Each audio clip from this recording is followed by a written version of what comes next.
अगर मैं औरंगजेब की बात करूं तो औरंगजेब के समय पे क्या हुआ। औरंगजेब के अंत में होना शुरू हुआ डाउनफॉल। डाउनफॉल तो इस डाउनफॉल के रीजंस क्या हैं, कारण क्या हैं कि भाई डाउनफॉल हुआ क्यों।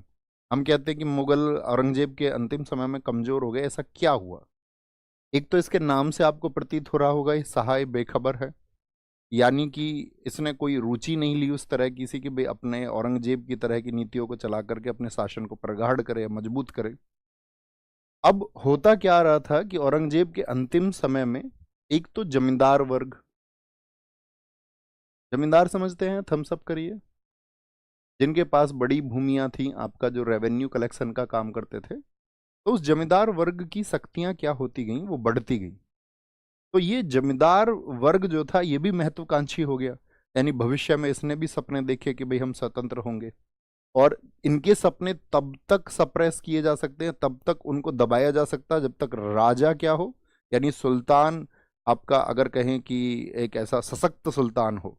लेकिन अभी सुल्तान क्या है, सशक्त नहीं है। दूसरा अमीर वर्ग, अमीर वर्ग और जमींदार वर्ग में फर्क ये है कि ये तो किसानी जो रेवेन्यू था उसको कलेक्ट करते, अमीर वर्ग होते थे सुल्तान के करीब दरबार में।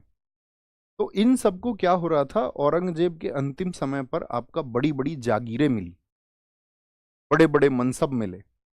अब जब किसी को बहुत बड़ी जागीर और मनसब मिल जाएगा तो भविष्य के लिए उसकी भी महत्वाकांक्षाएं बढ़ेंगी या नहीं, उसके अंदर भी एम्बिशन आएगा, हाँ या ना।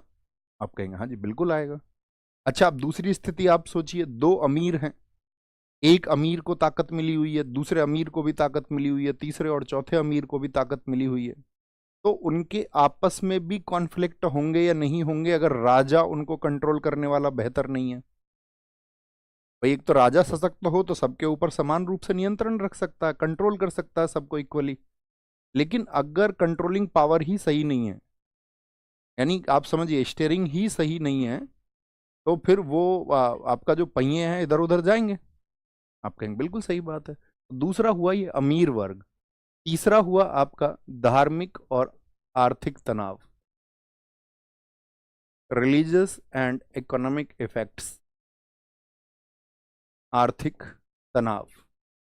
अच्छा, औरंगजेब के समय पर किन किन लोगों ने विद्रोह किया था, किसी एक ग्रुप का नाम लिखें। जाटों ने विद्रोह किया था औरंगजेब के समय, हाँ या ना।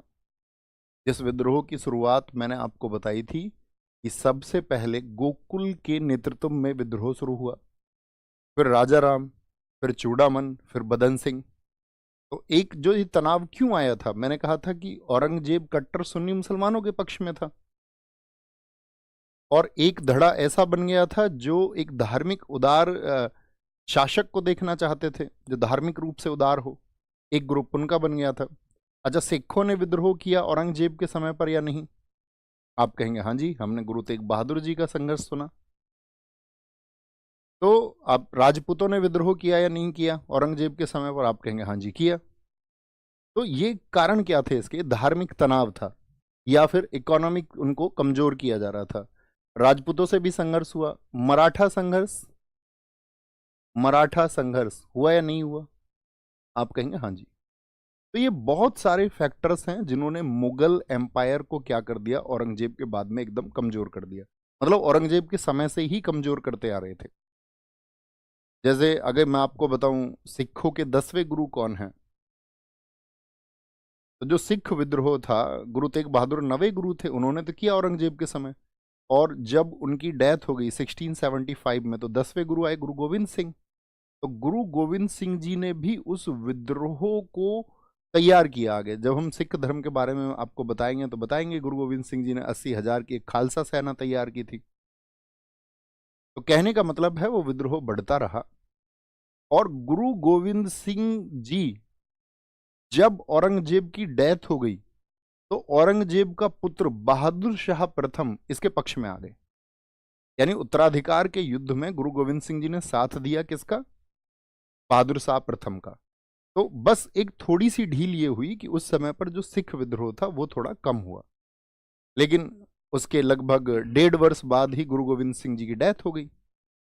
और जो उन्होंने तो ये कह दिया था कि भाई अगला गुरु तो कोई होगा नहीं, अगला सिख गुरु तो होगा नहीं, क्योंकि कुल 10 ही गुरु हुए। अब सिखों की कमान किसने संभाली गुरु गोविंद सिंह जी के बाद में? बंदा बैरागी ने, बंदा सिंह बहादुर। सिख संघर्ष में हम आपको पढ़ाएंगे। और वो बंदा बहादुर आपका लगभग 1.5 वर्ष बाद ही उन्होंने फिर से मुगलों के खिलाफ अभियान छेड़ दिया। फिर से जो अपने पक्ष में उनकी कुछ चीजें होती थी, फिर उनकी खिलाफत हो जाती थी थोड़े समय के बाद में। तो इस सब ने कारण किया कि इसको मुगल एम्पायर को कमजोर करने का, और ये सब चीजें पनप पाई क्योंकि एक सशक्त शासन नहीं था। एक बार थम्स अप करें कि थोड़ा माइंडसेट हमारा क्लियर हुआ कि मुगलों का डाउनफॉल कैसे शुरू हुआ है। मैं कह रहा हूँ मुगलों का डाउनफॉल अभी हुआ नहीं है, शुरू हुआ है। बात क्लियर है? तो यहाँ पर अभी हम बादशाह, क्योंकि मुगलों को पढ़ रहे हैं, अभी हम सिखों को नहीं पढ़ रहे हैं यहाँ पर।